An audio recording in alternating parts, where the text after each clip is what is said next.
Hello friends, आज हम discuss करेंगे आपके एमसीक्यूज जो रेलेवेंट है आपके chapter morphology of flowering plant से। ओके, तो आज फर्स्ट क्वेश्चन हम देख रहे हैं, वेक्सिलम इज फाउंड इन। जो वेक्सिलम है ये क्या है? फर्स्ट ऑफ ऑल, वेक्सिलम एक एस्टिवेशन का टाइप है।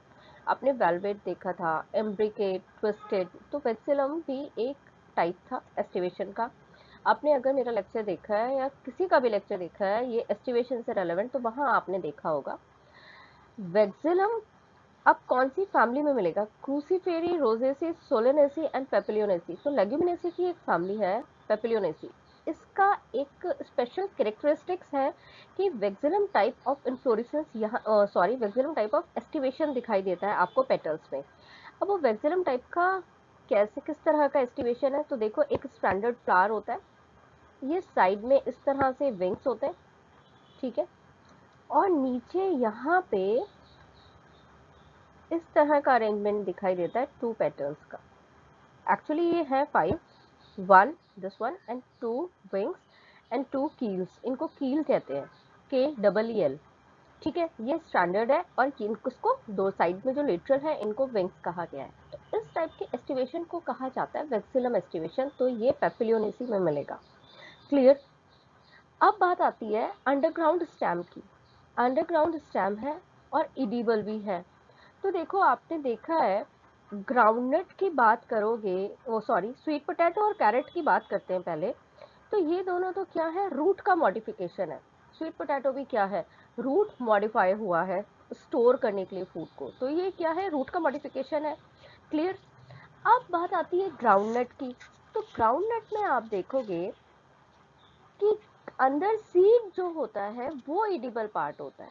ठीक है, आप उसका आउटर कवरिंग नहीं खाते हो, ओनली सीड को आप इनटेक करते हो।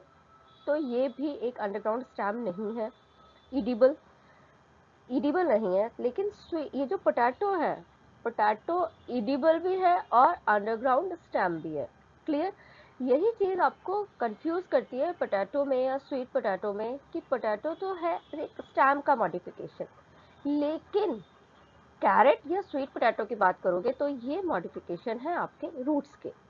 क्लियर? तो आप क्लिक करोगे किसको, पोटैटो को। डन। अब यहाँ बात हो रही है एडिबल पोर्शन की। Placenta pericarp are edible portion in. Placenta भी एडिबल है पेरिकार्प के साथ। तो वो कौन सा है? तो देखो, वो आती है टोमेटो की बात। ठीक है, यहाँ तो हम प्लेसेंटा की किसी की बात ही नहीं करते हैं एप्पल में या इसमें। ठीक है, लेकिन जब पेरिकार्प वर्ड यूज हो कि पेरिकार्प को भी एडिबल, क्योंकि टोमेटो की आउटर कवरिंग भी क्या होती है, एडिबल होती है, इसलिए आपने बात करी किसकी, टोमेटो की। Clear? One winged, one seeded है, सिंगल सीड है लेकिन विंग्ड है। विंग्ड है इस तरह से कि यहाँ ये प्रेजेंट है और इस तरह से फाइब्रस लेयर प्रेजेंट होती है। फाइब्रस बिल्कुल पेपर जैसा होता है। ठीक है, वाइन मैपल वगैरह, रेड मैपल, उनमें मिलता है। तो ये इस तरह का स्ट्रक्चर जनरेट होता है। वन सीडेड विंग्ड फ्रूट की बात करते हो। अब ऐसा फ्रूट किस में मिलेगा? तो ये फ्रूट मिलेगा आपको समारा में। क्लियर बात? वन सीडेड है, विंग्ड है, इसके विंग्स होते हैं, बिल्कुल पेपर जैसी लेयर प्रेजेंट होती है और फाइब्रस होती है। क्लियर? अब आ रहा है large globular root that tapers sharply. आप कैरेट और रेडिश को देखते हो तो वो धीरे धीरे टेपर होती आती है, लेकिन यहाँ बोल रहा है टेपर्स शार्पली। शार्पली हो गई लोअर एंड पे। तो वो कैसे होती है कि एक इस तरह का स्ट्रक्चर ड्रॉ हुआ और वो क्या हुआ, सीधा क्या हुआ, टेपर हो गया। ठीक है, अब इस तरह का स्ट्रक्चर आप कहाँ देखते हो? कुछ स्ट्राइक हो रहा है? इस तरह का स्ट्रक्चर आपको दिखाई देता है, टर्निप में दिखाई देता है, बीट रूट में दिखाई देता है। तो ये क्या हुआ, अचानक से और सडन ये टेपर हुआ ये पोर्शन। तो ये आपको दिखाई देगा किसमें, टर्निप में या बीट रूट में दिखाई देगा। Clear point? नेक्स्ट हम आगे बढ़ते हैं। तो इस तरह की रूट को कहा जाता है नैपीफॉर्म रूट। क्लियर? ये रूट का टाइप है नैपीफॉर्म। अब बात आती है पैरासिटिक प्लांट। पैरासिटिक है प्लांट, ये दैट मीन्स ये डिपेंडेंट है नरिशमेंट के लिए किसी अदर ऑर्गेनिज्म पर। क्लियर? तो जो रूट होती है पैरासिटिक प्लांट जैसे कस्कुटा, उसकी किस टाइप की रूट होती है? क्लिंगिंग रूट होती है, प्रॉप रूट है, माइक्रोराइजल है, या यहाँ हॉस्टेरिया डेवलप है? तो देखो पैरासिटिक प्लांट है तो ऑफकोर्स नरिशमेंट किसी और से चाहिए, और जब नरिशमेंट किसी और से लेना चाह रहा है वो, तो उसके पास में कुछ ना कुछ इस तरह के डिवाइसेस डेवलप होने चाहिए, इस तरह के ऑर्गन्स डेवलप होने चाहिए कि वो नरिशमेंट ले सके। तो यहाँ बिल्कुल हेयर लाइक प्रोजेक्शंस डेवलप होते हैं, जैसे कि आप फंगस में हाइफी देखते हो, तो ठीक इसी तरह से यहाँ पे भी वो हाइफीज लाइक प्रोजेक्शन डेवलप हुए, इसीलिए आपने कहा हॉस्टोरिया। तो जो रूट है पैरासिटिक प्लांट की कस्कुटा की, इसमें किस तरह की रूट प्रेजेंट होगी? वो होगी हॉस्टोरिया टाइप की। क्लियर? अब बात आती है बोगनविलिया। बोगनविलिया अगर आपने देखा है तो इसके फ्लावर्स बहुत कलरफुल होते हैं और बहुत नंबर में बहुत ज़्यादा होते हैं, और उसमें लीफ या पेटल्स का जो अरेंजमेंट होता है वो 3 to 4 पेटल्स प्रेजेंट होती है। ठीक है?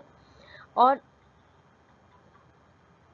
इसका जो स्टैम है, इसके पेड़, इसके जो प्लांट है, इसका स्टैम बड़ा वीक सा स्टैम होता है, लेकिन वो फैला हुआ बहुत ज़्यादा होता है, एरिया काफ़ी कवर किया हुआ होता है उसने। ठीक है? तो in bougainvillea thorns are the modification of, इस पे थॉर्न्स लगे होते हैं, छोटे छोटे से कांटे होते हैं। ठीक है? इस तरह के थॉर्न्स डेवलप होते हैं ये। ठीक है? अब ये मॉडिफिकेशन किसका है? ये स्टेम का है, लीफ का है, स्टिप्यूल्स का, या एडवेंटिशियस? तो देखो ये मॉडिफिकेशन स्टेम का है। क्लियर? स्टेम पे डेवलप होते हैं छोटे छोटे से, और यहीं पे से ये इनके फ्लावर्स भी डेवलप होते हैं। ठीक है? तो अगर आपको बोगनविलिया की बात आती है और वो थॉर्न्स की बात करता है, तो आप इसका एग्जाम्पल दोगे या इसका स्टेम? ठीक है? इसका करेक्ट ऑप्शन क्लिक होगा स्टेम। Clear point? लीफ नहीं है, स्टिप्यूल्स नहीं है, और इसका एग्जाम्पल क्या रहेगा? स्टेम रहेगा। अब बात आती है न्यू बनाना प्लांट की। न्यू बनाना प्लांट डेवलप कैसे होता है? तो देखो राइजोम और सकर, ये दो चीज आपको क्या कंफ्यूज करते हैं, लेकिन आपको कंफ्यूज नहीं होके ध्यान रखना है। यहाँ सकर्स, न्यू बनाना प्लांट डेवलप होता है सकर से, जो उसका मेन प्लांट होता है ठीक उसके ऑब्लिक्वली क्या होता है, ये सकर्स प्रेजेंट होते हैं, यहाँ नोड्स प्रेजेंट होते हैं। तो नोड से डाउनवर्ड तो डेवलप होगा रूट सिस्टम, और अपवर्ड शूट सिस्टम डेवलप होता है। तो इस तरह से न्यू बनाना प्लांट अराइज होता है। ठीक है? तो new banana plant develop from suckers. Clear point? Stem modified into flat green organs performing the function of leaves. Stem modify हुआ। स्टेम मॉडिफिकेशन आपको कई जगह देखने को मिलते हैं, जैसे ओपनशिया में भी मिलेगा, स्टेम मॉडिफाइड हो जाता है। ठीक है? तो stem modified into flat green organ. अब फ्लैट ग्रीन ऑर्गन बनाया है और वो फंक्शन परफॉर्म कर रहा है लीव्स का। और लीव्स का क्या फंक्शन होता है? लीव्स का फंक्शन होता है यूजुअली सन एनर्जी को ट्रैप करते हैं, लाइट एनर्जी ट्रैप करते हैं, और फोटोसिंथेसिस का जो प्रोसेस है वो यहाँ कंप्लीट होता है। तो ये बोल रहा है ये फंक्शन कंप्लीट होगा, तो स्टेम के मॉडिफिकेशन को आप क्या कहोगे? फाइलोक्लेड कहोगे। ठीक है? अब इसमें फाइलोक्लेड में और फाइलोड में आप कंफ्यूज हो सकते हो। ठीक है? फाइलोक्लेड एक मॉडिफिकेशन है स्टेम का। ओके, स्केल्स या क्लेडोड्स की बात ही नहीं आती। और जो फाइलोड्स है, ये मॉडिफिकेशन है पिटियोल का। कंफ्यूजन इसीलिए होता है क्योंकि क्या है, स्टेम बियर करती है किसको? पूरा आपका शूट सिस्टम को स्टेम बियर कर रहा है। लेकिन जो फाइलोड्स है, ये मॉडिफिकेशन पिटियोल का है। पिटियोल होता है जहां लीफ अटैच है स्टेम के साथ में, ये पिटियोल है। इस पिटियोल का अगर मॉडिफिकेशन होता है और ये लीव का फंक्शन परफॉर्म करे लीव्स का, तो बात आती है फाइलोड्स। इसे कहते हो आप फाइलोड्स। ठीक है? जहां लीव अटैच है स्टेम के साथ। Clear point? Leaves become modified into spines. अब बात आ रही है, लीव्स जो थी वो स्पाइंस में मॉडिफाई हो गई, ये छोटे छोटे स्पाइंस डेवलप हो गए। ठीक है? वो क्यों डेवलप हो गए?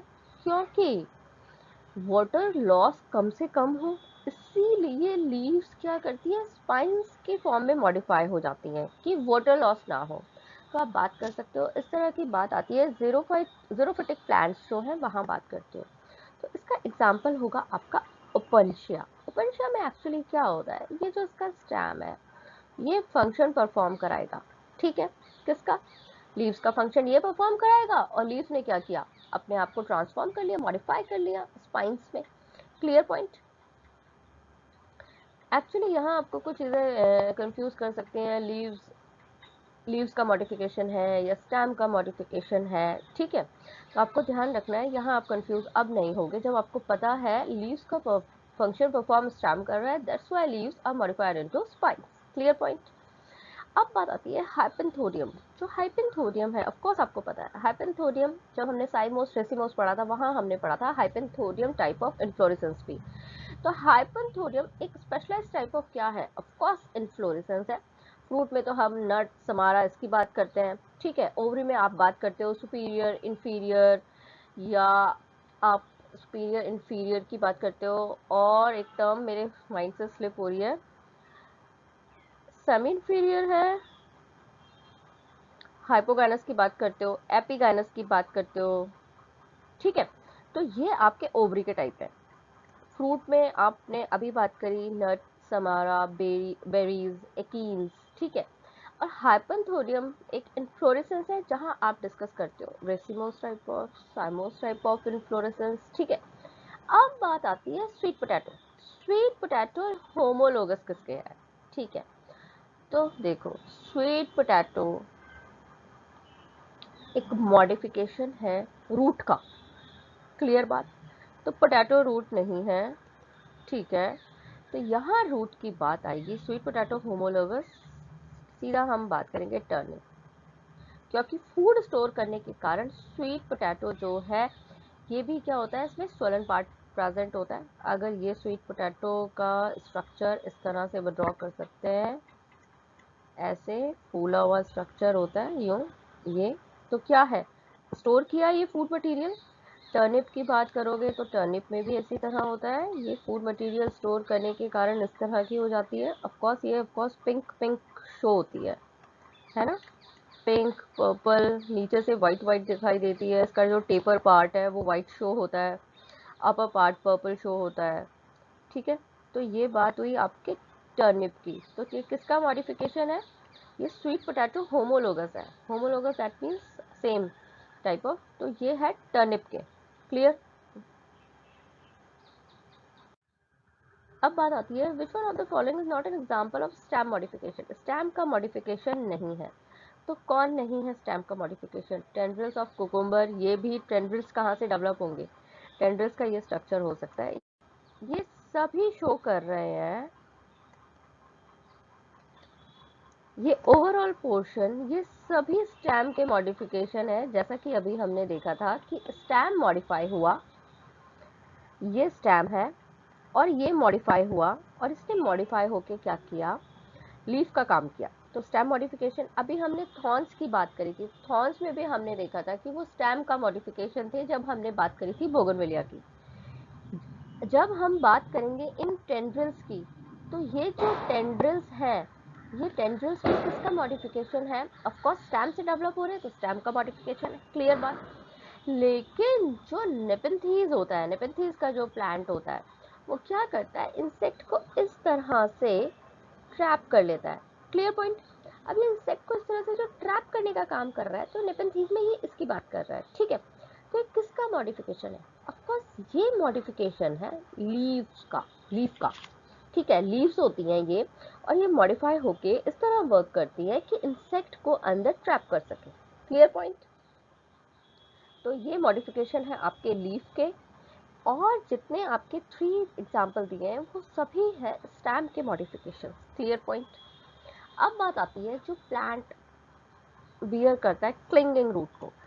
तो देखो, क्लिंगिंग रूट की जरूरत होती है जहाँ किसी चीज से अटैच होना होता है, ठीक है।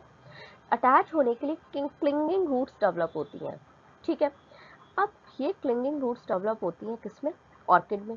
क्योंकि ऑर्किड को क्या करना होता है, आउटर, वो जहाँ ऐसे अटैच हुई है ना, तो इस उस प्लांट की जो ट्री की बार्क है, उस बार्क से ये नरिशमेंट ले लेती है। यूजुअली ऐसा एपिफाइट्स में मिलता है, इसलिए हमने बात करी ऑर्किड्स की। तो ऐसा एपिफाइट्स में मिलेगा, और ये क्या करेगा, इस तरह से यहाँ से अटैच होता है और नरिशमेंट लेती हैं, क्लिंगिंग रूट्स अटैच होने का काम करती हैं। अब बात आती है वेलामिन की। क्लियर? वेलामिन क्या करता है? वेलामिन इज फाउंड इन, वेलामिन एक टिश्यू का टाइप, वेलामिन एक टिश्यू का टाइप है। क्या करता है, जो रूट्स होती हैं उनकी आउटर कवरिंग पे, ये रूट्स है। क्लियर?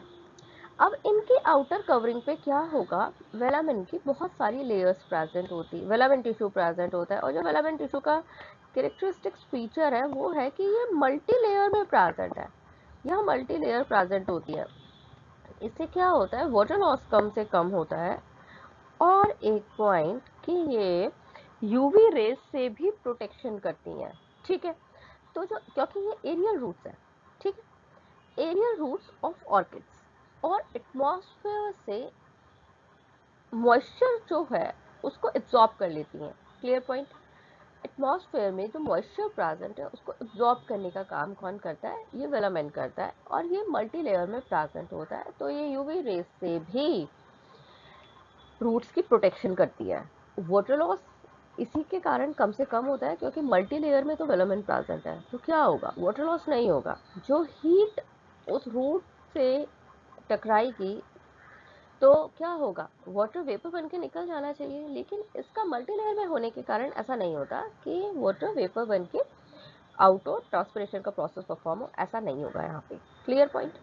ये आपके मैंने अभी 15 लिए, और नेक्स्ट कुछ एमसीक्यूज देखेंगे हम इसी चैप्टर के, जो आपके कमिंग एग्जाम में आ सकते हैं, या ये कुछ क्वेश्चंस ऐसे हैं जो आ चुके हैं। ओके ना? तो ओके फ्रेंड्स, नेक्स्ट हम फिर मिलते हैं एमसीक्यूज के साथ। जय हिंद, जय भारत।